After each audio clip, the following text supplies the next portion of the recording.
Hey, it's Scott Barratt, and welcome back to The Burning Truth. And as always, I'm joined by a man whose beard is more over than a surprise Joe Hendry entrance. It's Matt Burns, everybody. Well, you said its name, and it's appeared. The beard is here. How are you, Matt? You okay? I'm all good. I still recovering from last night. Yeah, I mean, shattered, mate. I don't know about you. I don't know how I didn't fall asleep recording last night doing the watch along. That was our first ever Royal Rumble. Well, it was our first ever PLE live watch along, and it was hard. Yeah, it was hard. It was hard to stay awake till 4 a.m. Can you imagine? I underestimated it. I think we both did. Yeah. Because if you remember, I tried to go on out with any drinks, and during the mini break, I had to go grab one. Yeah. It was a tough night, but I tell you what wasn't tough.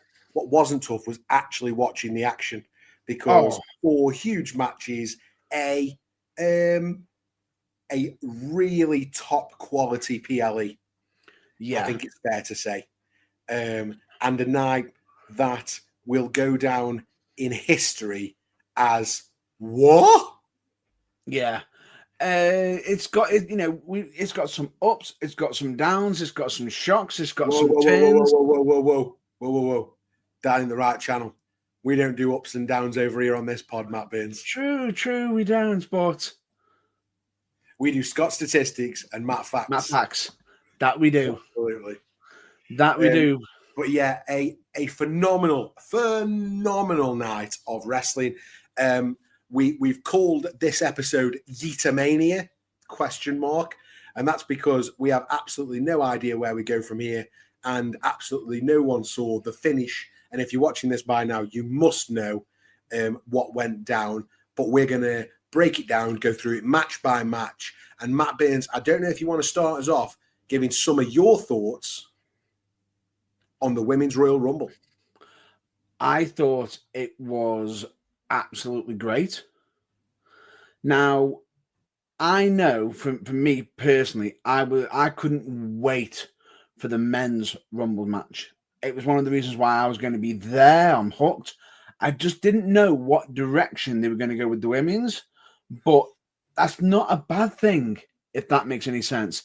For me, I thought it was, we didn't know exactly know what to expect. We knew there were going to be some surprises, but we had some.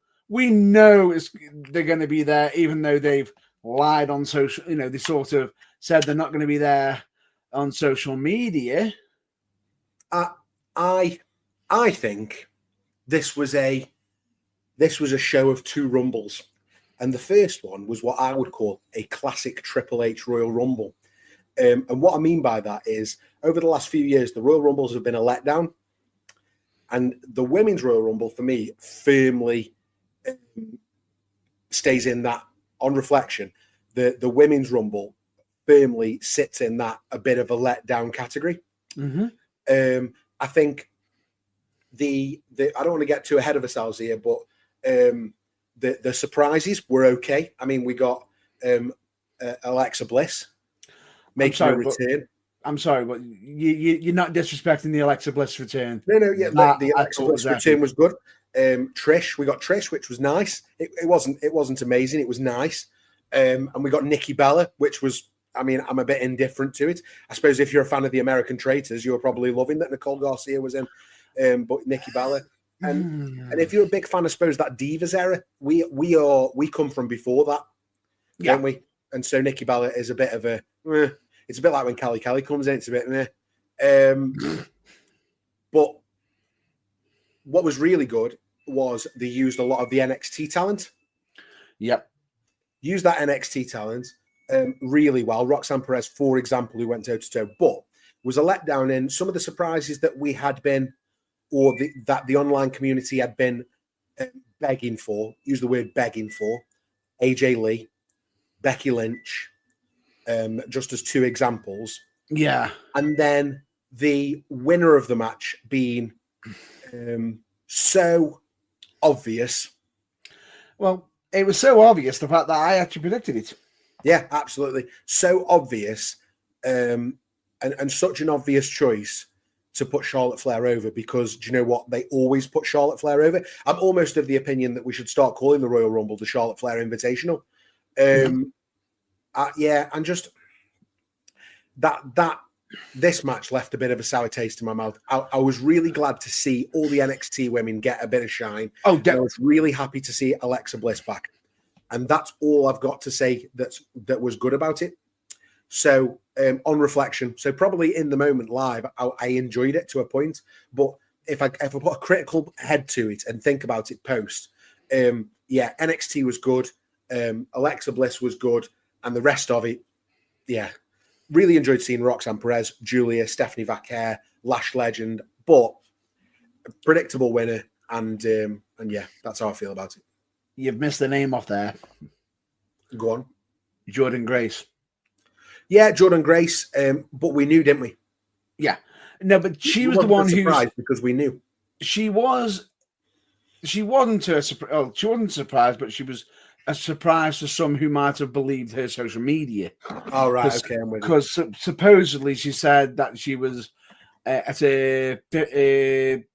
it was something like an 50th or 80th, family member's birthday.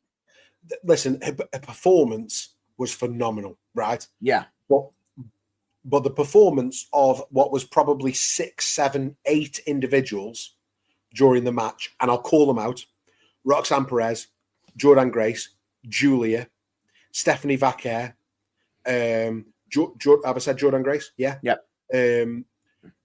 Bianca Belair, Chelsea Green, who we can talk about at length if you like, and probably Nia Jax. If I'm honest, she's probably my 7th. I was about to absolutely crucify you for not mentioning it. Yeah, outside of that bit, and do you know what? I'm going to add Nate. Liv Morgan was really good as well. Yeah, but outside of those 7 or 8 having a good performance, does not, for me anyway, it doesn't rescue it from what it was poorly booked. I think it was poorly booked. For me personally, I think some of the content was good. I just felt as though giving it to somebody who's just returning, and as much as I know everyone can say the same, but you predicted it. Well, the reason why I predicted it is because Charlotte Flair on the road to WrestleMania wins everything. Yeah, she wins everything. She gets on the show. And do you know what's going to happen? The Monday night following WrestleMania, she'll be the champion. Yeah, she will, because she'll win it at WrestleMania. Leaves a bad taste in my mouth, Matt Burns. And bear in mind that we're probably going to get Charlotte versus Tiffy time, yeah? Tiffany Stratton. Which means Tiffy's going to have a shortish reign because of Charlotte, which I think it doesn't sit well with me. You say shortish, but she'd have been the champion for 4 months. December into April. She'll have been the champion for well over 4 months. So. Bear in mind the fact that Charlotte has been in the Rumble or done this. She did it on Rhea Ripley and her reign. She did it, her NXT reign. Yeah. And then somehow wouldn't exactly drop it cleanly to the next person, which was Io Sky. Then it was Asuka, who on multiple occasions was Asuka first, wasn't it? Yeah. She was the first one. She killed the undefeated streak. She killed the undefeated streak, and then every time she went up against her, she somehow won the championship every damn. And I tell you what, I'm not going to do. I'm not going to blame directly Charlotte Flair, because that's not what my issue is. It's the booking of Charlotte Flair that I'm frustrated with. Bingo. You just hit the nail on the head. It's not Charlotte Flair's fault. Fair enough. They might be sitting there thinking, we might just be pushing it towards breaking her father's record. I was reading the John Report today, right? Big shout out to John if you ever read the John Report on TJR. Cheap plug for those guys.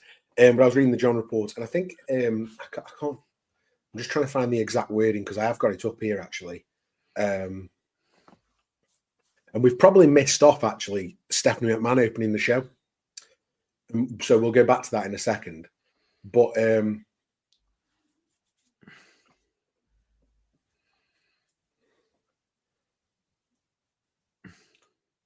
I get.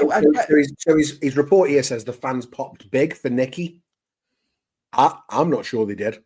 I mean, I'm not sure. I'm going to throw a flag on that, just because I think the crowd were let down that we didn't get AJ Lee or Becky Lynch, because I think they were both expected. I think it went past tease or not tease. I think it went past we hope and became an expectation, which is a dangerous place to be for the Rumble. Yeah, and I think what made it worse is the fact that as much as they're saying, they were all excited. Really? How about you actually go rewatch it? And when they went to that that place where they were watching it live in Las Vegas, you literally could read one of the fans' lips saying, "What is she doing here?" Yeah. And it's like, not in a good way. No, not in a good way. And what makes it worse is I would have said the crowd went mild. They didn't even do that. No. Listen, we don't normally go this negative on the pod. And I want to underline the fact that this was a really strong PLE and a really great event. But this match specifically really frustrated me. And there were good parts in it. It wasn't all bad. I would still be giving it 2 out of 5 sausages for me, Matt Burns.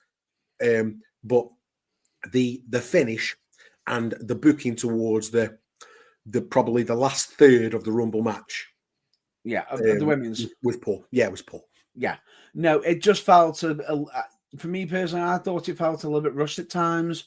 And instead of it being like on like a knife's edge risk, it was just, bam, foot to the face. That's it. Bye-bye. Bye, I win. And in comparison to the men's Rumble that we'll talk about at the end. Yeah. Chalk and cheese. Yeah, vast differences. I almost feel like they put way too much time into the men's. Yeah. And didn't probably leave themselves enough time to do a really good job of the women's. Yeah, I felt as though they did a bit of a disservice for the women's. And again, as much as Charlotte Flair's coming back and everything, but it was literally as soon as Charlotte Flair was announced, that was my pick from immediate. It was like, Charlotte Flair's in the Rumble. She's winning. Yeah. And I didn't want to believe it because, and you got to think my prediction actually was Becky Lynch, who wasn't even in the match. But if there was anybody who was going to beat Becky, if there was anybody who was going to beat Charlotte, it was going to be Becky. So my prediction was based on, again, the same as you. Charlotte's in it. Charlotte's going to win. Who has the potential to beat Charlotte? Well, there's only one person. That's where I went. Yeah. The thing I will say about the Rumble itself, that was really good. It allowed Jordan Grace to have a good gracing period to showcase what she can do for WWE. And the NXT lot got a good showing as well. Although I felt as though some of the commentators should have taken some notes from the NXT commentators a little bit. Are we talking Corey Graves here, mate? I'm not on about Corey Graves. Okay. I'm on about actually Corey, Booker T, basically the whole team. Because I felt some of the stuff that they were pulling off weren't being called exactly what they should be or being addressed. Oh, you wanted a bit more move calling. It wasn't. No, it's not just that. I feel as though when you're watching NXT, because they're watching it regularly, they know exactly what to point out, what to call out.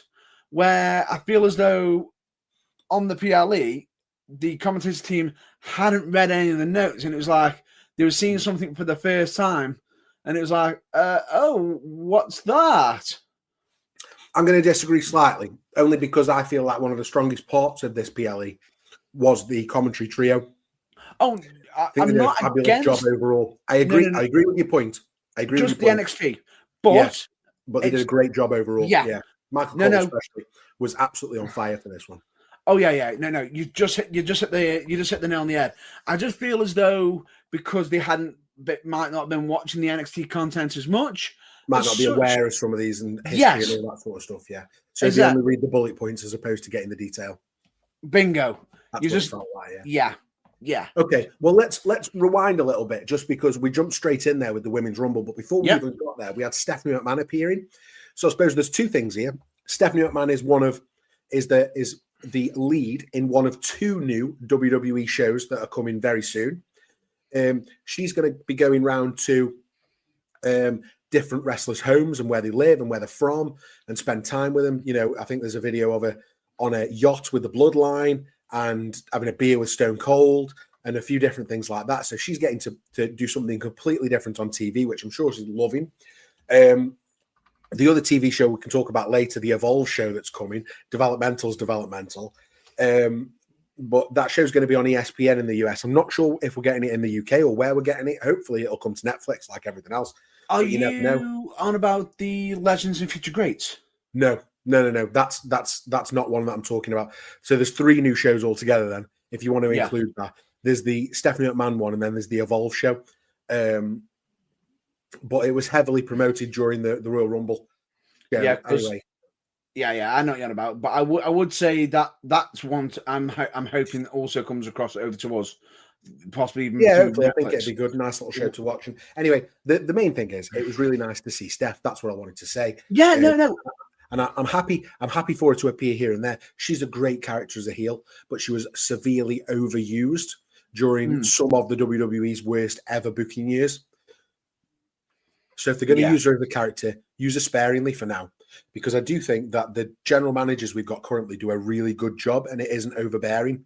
It isn't Eric Bischoff towards the end, anonymous Raw general manager Teddy Long. It isn't too much, as we've seen. John Laurinaitis was the worst version of the overbearing GM. So you've just mentioned about WWE Evolve, right? Yeah, I was going to get to that later, but we can talk about it now if you want. I know. No, we'll just talk about it now. You really want to talk about it. So WWE Evolve, it's going to be produced and led by Gabe Sapolsky, who Paul Heyman's understudy from ECW, then went on to create and run Ring of Honor. And he also is the original owner of Evolve. Yeah, and then went on to do Evolve, and now works with WWE, obviously putting this show together. WWE trademarked the name. We got news that WWE trademarked the name last week, and then this show seems to have popped up all of a sudden. And what it looks like is a soundstage with very little. I don't know if there's any fans actually in any of the trailers for it, but it's basically the new developmental show, because NXT isn't a developmental brand anymore. It's just a brand. So it's almost like a league now. So if you think Raw and SmackDown are the Premier League, if you're thinking about a tiered structure, NXT's become like League One or the Championship, and Evolve now is the grassroots developmental brand. And that's how I see it now. I don't see NXT as a developmental at all. I just see it as the next level down. So you go up the rankings until you make your way to Raw and SmackDown. I think it's really exciting that we get this extra level. I think this Evolve will replace whatever we expected to come from NXT Japan or NXT Europe. Now this thing is just the first version of whatever that was going to be. And additionally, have you seen the network that's going to be carrying it? Yeah, no, I'm not familiar with the network. I did see it when it was advertised, but I just thought, I don't know who this is. I actually do know what it is. Okay, and it's actually a bit of an interesting format because it's a network called 2B. Right. TUBI. Now, what's interesting about them is technically we get that over here as well, 2B. Right. And the interesting thing about it is all their content that's on there is free and available to watch. They play some general adverts of the area, local adverts and everything, but it's all free. You ain't got to pay a penny. Free to air TV. Love it. That's really interesting as well that we're going to get that. But right, anyway, move on from Evolve, move on from Stephanie McMahon, move on from the Women's Royal Rumble because we just taught that to death. And let's move on to the Tag Team Championship match from SmackDown, which was DIY, Tommaso Ciampa and Johnny Gargano versus the Motor City Machine Guns, Alex Shelley and Chris Sabin. And this one was interesting, Matt Burns, because it was 2 out of 3 falls. And we've recently had the turn of DIY. So do you want to talk us through your thoughts on this? And I'll tell you what I thought. Me personally, I thought this was a good way to set a great tag team match. And it was. It was a really good tag match. I feel as though Bubba Ray hit the nail on the head, sort of could be a show stealer. and it was one that I felt as though it was getting better and better. The fact that you got DIY paying a bit of homage to the bar with the finish, the first tag finish, which was absolutely brilliant, and it shows straight away at first glance it looks like, oh, that's miscommunication, and then when you rewatch it after him getting the fall, it's like, oh no, that's absolutely a power move, an absolute genius move. Yeah, it's absolutely and it shows how much trust they've got in each other, which is great. Which what are you talking about for people that haven't seen it or missed it? I was about to say, go on. It was going to be like a hot tag from Ciampa straight to Gargano, to try and come in to save the match. But just as he's about to hit Gargano's hand, Gargano pulls his hand away, tricks the Motor City Machine Guns thinking he's the legal player, comes flying in, and he gets sort of knocks out the way. It's like, whoa. They're thinking, oh, he's done for, go for the pen, and he's not even the legal man. Very clever, very, very clever. And we said obviously the Bar had done that previously, hadn't they? Yeah. Sheamus and Cesaro when they were together. Yeah. Sheamus and Cesaro actually did that to actually claim the tag team championships from the New Day. So I suppose just to talk about this, DIY stole that first fall. Yep. The Motor City Machine Guns then fought back, tying it 1-1 with that classic Skull and Bones finisher. Yep. And then the finish of the match, the Street Profits got involved, cost the Motor City Machine Guns the win. DIY retained, but it looks like we've got, a brewing rivalry now between DIY and the Street Profits. So where do the Motor City Machine Guns land? I tell you where I think they all land. I think they all land in a massive ladder match at WrestleMania. All the tag teams on SmackDown. Potentially. But we've got a long way to go before we get there. So yeah. What did you think about the finish with the Street Profits? Let down. I think that actually stung the match. I think it did sting the match because it was like they cost the Motor City Machine Guns the match, didn't do anything with DIY, waited for them to almost leave and then attack. Why would they do that? Why didn't they just outright just batter them both? Left a sour taste in my mouth, this did. It was a solid 4 bangers match. Yeah. Until the finish. Ruined it a little bit for me. Yeah. However, it's nice to see the Street Profits back. Yes. They disappeared for a few weeks, didn't they? And so it's nice to see them back. It's nice to see them back, but suppose this is meant to be a heel turn. Didn't feel like a heel turn. It didn't feel like a heel turn. To me, it didn't. It just felt like they were just frustrated at two teams. Yeah, I agree. That's exactly how I felt. And I don't think we've known what the Street Profits are since the Bobby Lashley days. Yeah. Are the baby faces, are the heels? Who knows? We're just not. Is it column A, column B? Which one? We're just not clear, are we? We're just not clear what they are, why they are. Make it clear. Yeah, just make it clear for us. What was that old saying that you used to borrow quite regularly? I still do, mate. You confuse them, you lose them, and that's where we are. We're losing the Street Profits. Well, I'm losing all will to watch the Street Profits because I'm not sure what they are and why they are. But it was nice to see them back. I will say that, and we never know. Over the next couple of weeks, this could go somewhere. Yes, and I hope it does. I hope it absolutely does. So, this match, bangers. Did we do the Women's Royal Rumble? I think you said 2.5. I'd give it 2, I think. 2 out of 5 bangers for the Women's Rumble. I think that's... Yeah. What would you give them this tag match? Until the finish, this was 4 out of 5. Yeah, it was 4 out of 5. And then that happened and it went straight down to 2 or 3. I'd say. I think 2.5 out of 5 bangers is probably completely fair. Yeah. Based on what it was. Maybe even 2 bangers. I think we got 2 in a row. And I still think this PLE was one of the stronger ones we've ever seen. Yeah. So, these next 2 matches really needed to up the game. And I'm glad to say they did. And the next one I want to talk about, Matt Burns, is the undisputed WWE Championship ladder match with Cody Rhodes defending against Kevin Owens. Owens, a bloody mess by the end. He took some, well, they both did. They took some sick They both bumps. did, yeah. And yeah, the match ended. I'll just talk about this really briefly before we give opinions, etc. Cody sent Owens through a ladder bridge with an Alabama slammer, and retained both versions of the championship. Not only that, bear in mind that prior to that slam, there was the spot off the top rope. Yeah, onto another ladder bridge in the ring. Which plus that awful bump that Cody took in the corner on that ladder that was resting on the bottom ropes. Oh, so, some horrible bumps, but really, really cool match, if I'm honest. Yeah. So talk to me about your opinions on it, Matt Burns. I think some of the bumps that were in there were absolutely barbaric.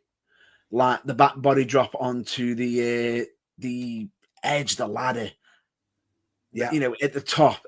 And I looked at it, I was like, you shouldn't be taking bumps like that. That is a career shortener. Yeah, Definitely. totally. Definitely. And some of the bumps that they were taking were absolutely mad, insane. Even the step ladder stuff was insane as well. Utter madness, the entire thing. I think that I wasn't looking forward to this match. I was a bit bored of Cody and Kev, if I'm being totally honest. I was a bit bored of it. As a conclusion to the feud, though, this drew me back in. Phenomenal match. I would give this 4 out of 5 bangers easily, maybe 4.5, maybe 4.5. Do you know what? I could be pushed to 5, I think. I'm not sure if it was the perfect match. It was certainly the perfect finish to the match. And I don't know if it was accident that he rolled into that hole in the ladder. But yeah, at the first glance, from when we saw it, we thought he broke his neck. Yeah. We generally thought he broke his neck because if you watch our reactions, it was like, whoa. You can on YouTube, The Burning Truth 251. You absolutely can watch our reactions. We did a live watch along of Royal Rumble. Carry on, Matt Burns. It was utter shock, and I think it was only due to the replay and the fact that how people were checking on him that we knew he was sort of okay. But at the same time, from this match, there's actually been talk and speculation from WWE officials that Cody's come out with some bumps and bruises and a few injuries from the match. Surprised? Are you surprised? I'm not surprised. No, I'm not. I would have been shocked if he came out with a clean bill of health.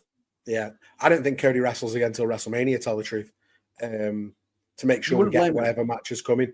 I still can't believe he's only made 8 title defenses in 300 days as champion, though. I feel a bit let down from that. And I know he's worked a lot of house shows, etc. But, I did think we'd have had more title defenses from Cody this year. He hasn't been the fighting champion, I don't think, that we were promised. But then again, we are comparing to what we're used to from the past compared to the modern era.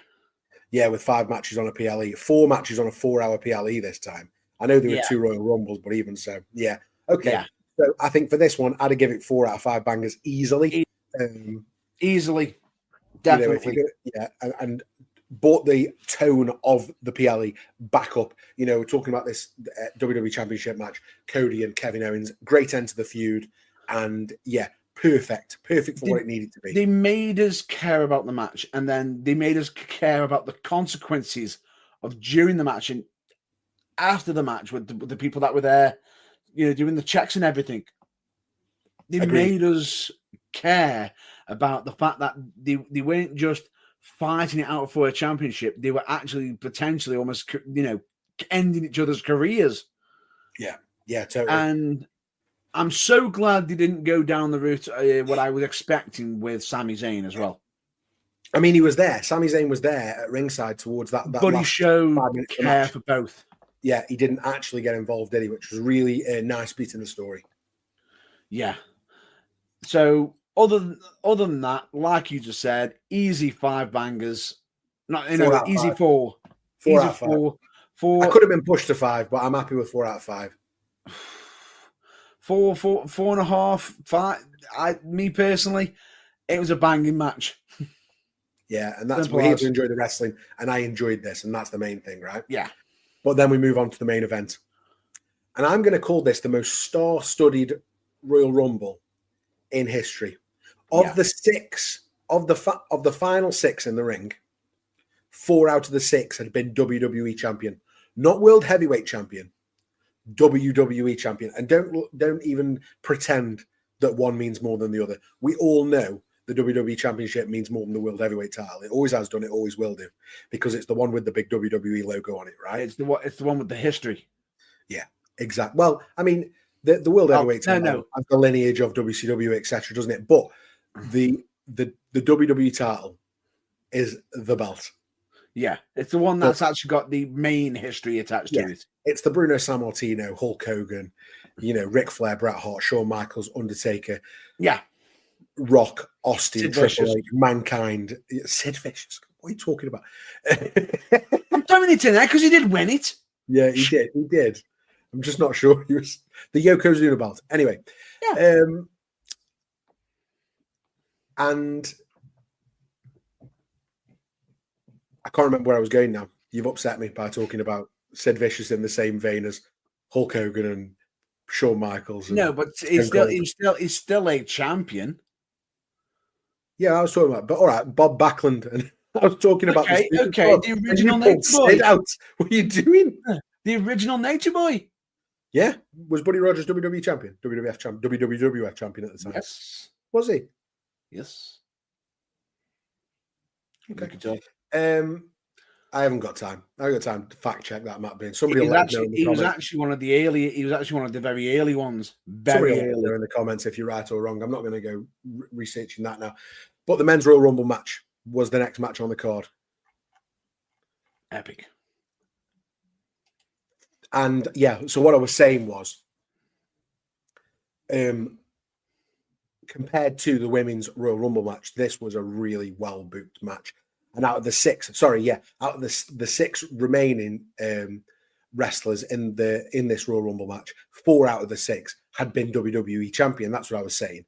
Not World Heavyweight champion. They've been WWE champion, and not just any champions. We're talking 3 of them had some of the longest reigns with the WWE Championship in the last 30 years. We're talking CM Punk over 400 days. We're talking Roman Reigns, who had it forever. We're talking John Cena, who had mammoth reigns with the belt. Seth Rollins, who held it multiple times, heist of the century. If we talk about the start of the match before we get carried away, the big names that started early: Rey Mysterio, Penta in at 1 and 2. Jacob Fatu made a dominant entry quite early on into the match. We had some celebrity appearances from I Show Speed. Bron Breakker absolutely killed him, and I loved it. Killed him. The spear, as he hits the spear, you can see it on the replay, and he hits the mat. Bron Breakker's shoulder comes through his chin. Have you seen the fan footage? No. All I'll say to you is, look at the fan footage. It looks even more devastating. It's one of those like, hi, well, look, it's I Show Speed. There he goes. It's like 1 minute he's there, next minute he's gone. I was telling the kids he runs the ropes at 26 mile an hour. And when we were in the car earlier on, I was like, this is 26 mile an hour. And that's scary. Like, he runs this fast. I was like, yeah, on the ropes. Madness. Some big returns. Obviously, John Cena, we talked about. AJ Styles' return. And yeah, absolutely epic Royal Rumble. And with that many stars, which one of those stars is going to win the match, Matt Burns? Exactly. It was a who's who. We had some nice appearances from people from TNA as well. I believe in Joe Hendry. Don't we all? Yeah. And it's absolutely phenomenal. But I feel as though in this match, a lot of stars were made in this match. Roman made a star out of Braun. Yeah. Jacob Fatu made a star out of himself. Yep.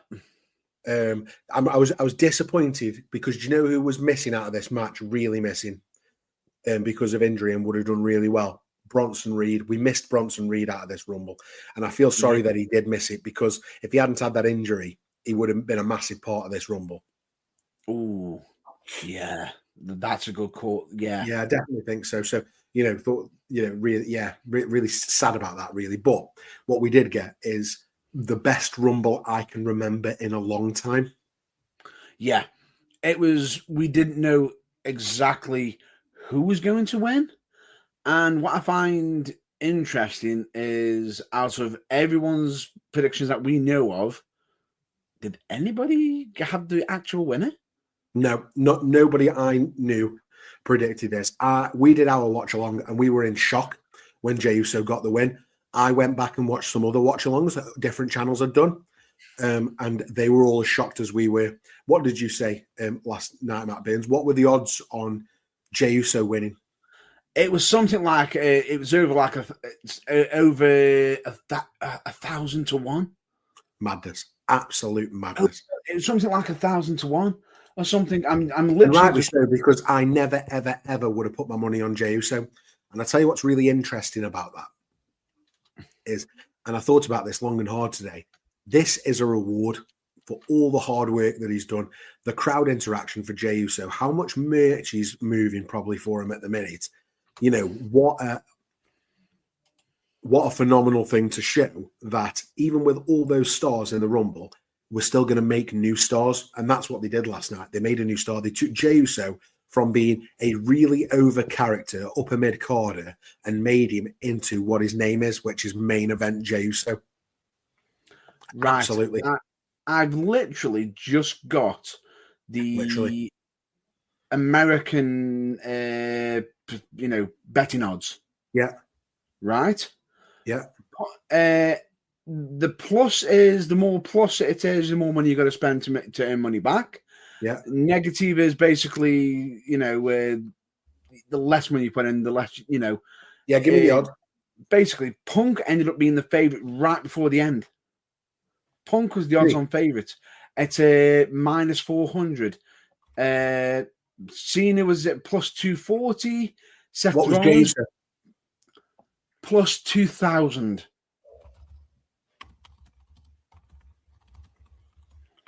I'm just going to see if I can do a quick translate on that, which would have been 20 to 1 by the end.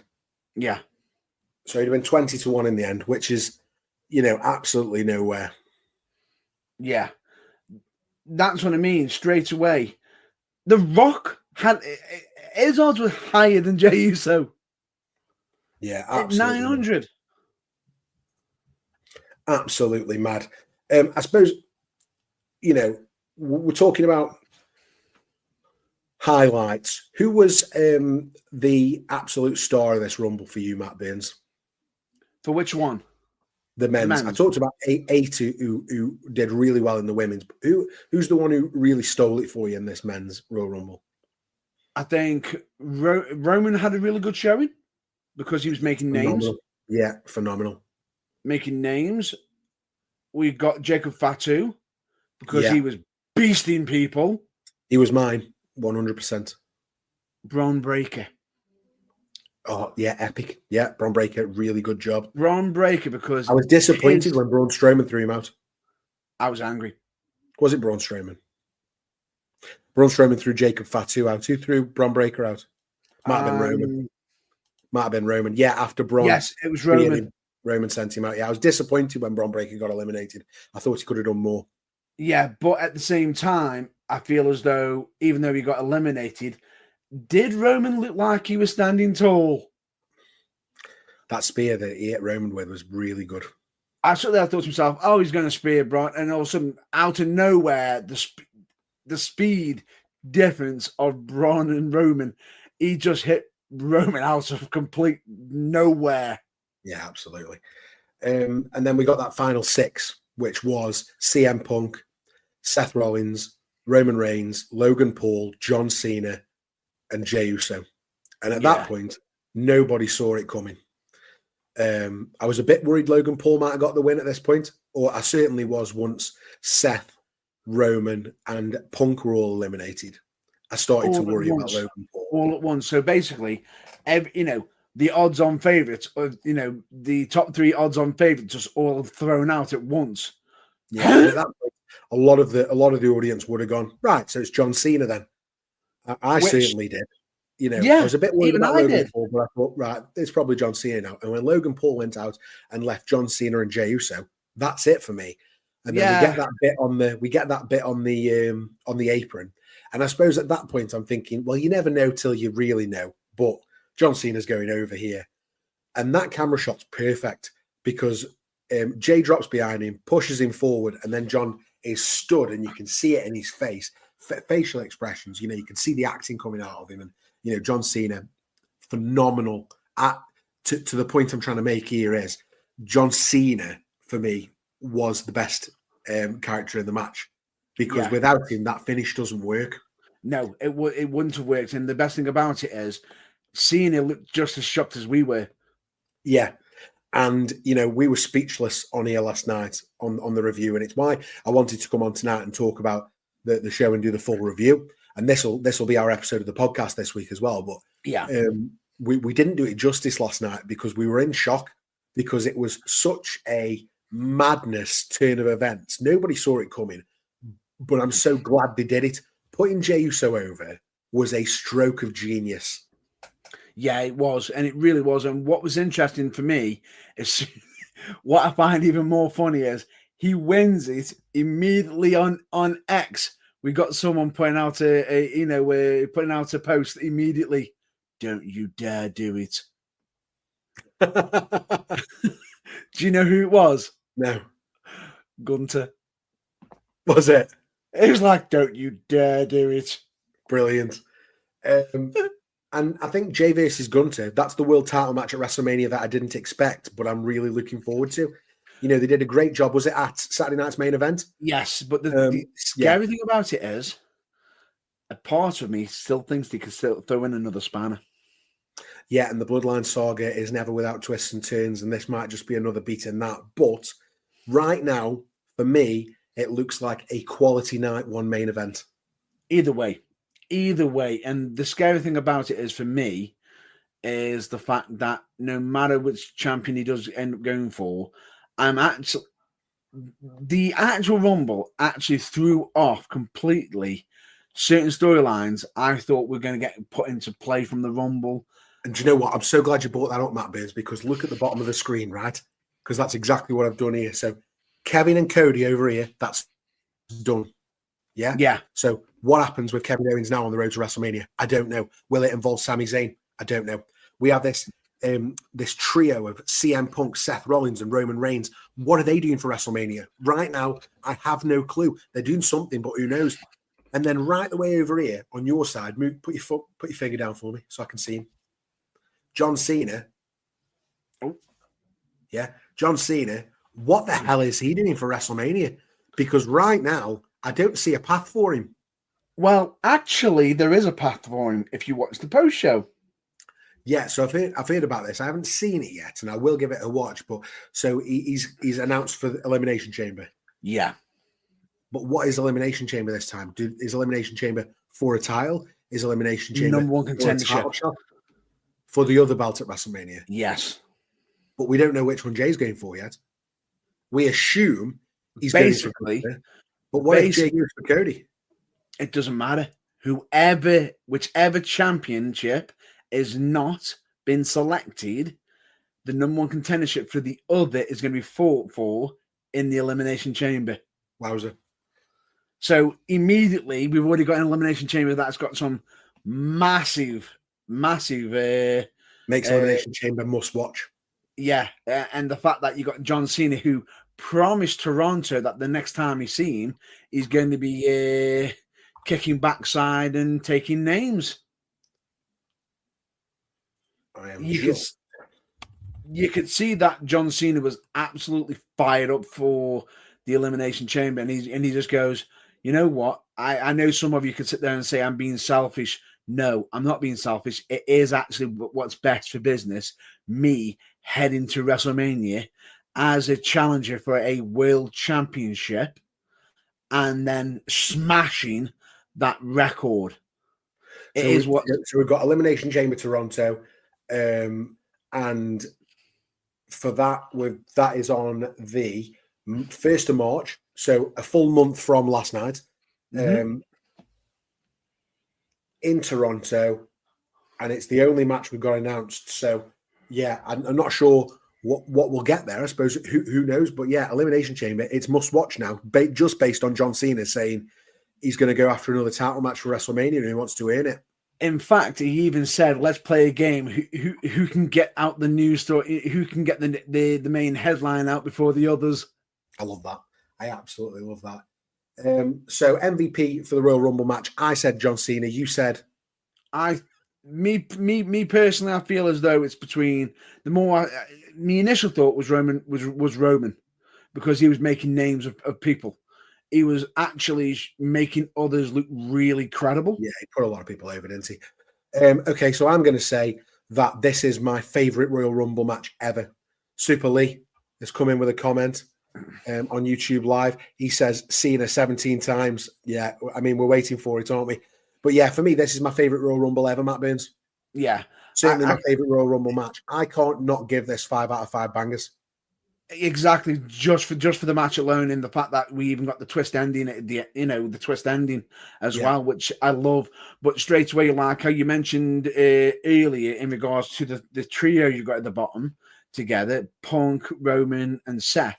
What I thought was interesting with that is Punk eliminates both of them, but then when he gets eliminated, you got Roman in the face of Punk, so they're saying, "What the hell? What you doing?"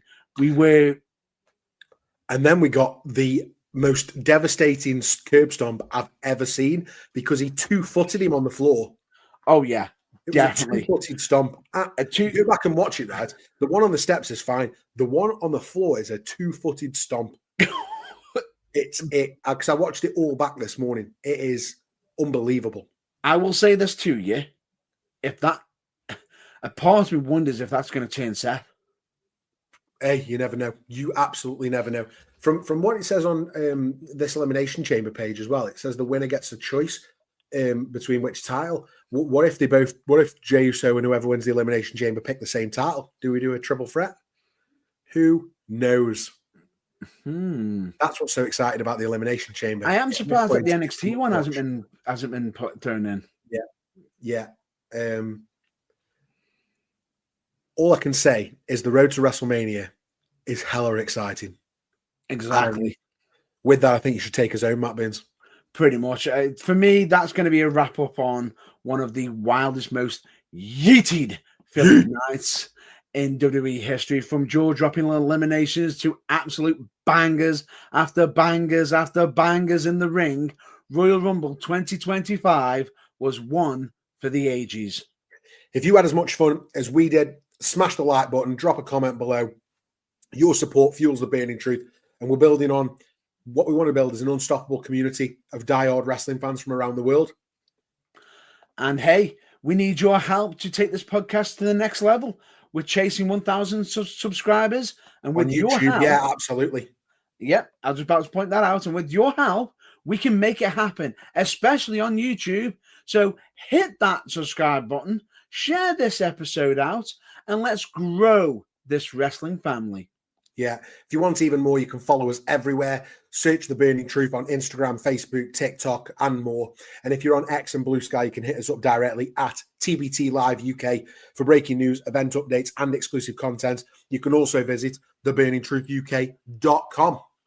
And of course, as always, until next time, stay hyped, stay passionate, and never stop loving wrestling. And of course, remember DFTBA. And in case you don't know what it means, don't forget to be awesome. And I said it last night, so I'll say it again. Yeet!